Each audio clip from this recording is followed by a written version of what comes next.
Parkinson રોગમાં શરીર ધ્રુજવા લાગે છે, દર્દીના હાથ પગ ધ્રુજવા લાગે છે। સમગ્ર વિશ્વમાં પાર્કિન્સન દર્દીઓની સંખ્યા 60 લાખથી વધુ છે। ફક્ત અમેરિકામાં જ આ રોગથી પ્રભાવિત લોકોની સંખ્યા 10 લાખ છે। સામાન્ય રીતે આ રોગ 50 વર્ષની ઉંમર પછી થાય છે। વૃદ્ધાવસ્થામાં પણ હાથ પગ ધ્રુજવા લાગે છે, પરંતુ સામાન્ય વ્યક્તિ માટે એ શોધવાનું મુશ્કેલ છે કે તે પાર્કિન્સન છે કે ઉંમરની અસરથી।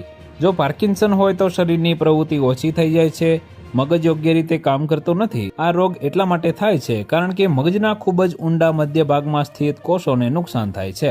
મગજના ખાસ ભાગ બેસલ ગેંગ્લિયામાં સ્ટ્રાઇટ્રોનિગલ નામનો કોષ હોય છે। સબસ્ટેનિયા નિગ્રાના ન્યુરોન કોષોને નુકસાન થવાને કારણે તેમની સંખ્યા ઓછી થવા લાગે છે, કદ નાનું થઈ જાય છે।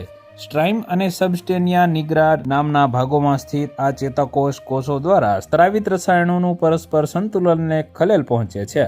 આને કારણે શરીરનું સંતુલન પણ વિખાઈ જાય છે। તો વધુ માહિતી મેળવવા માટે ચેનલ સાથે જોડાયેલા રહો। વિડીયો પસંદ આવે તો લાઈક કરી દેજો। ચેનલમાં નવા છો તો સબસ્ક્રાઇબ કરી દેજો।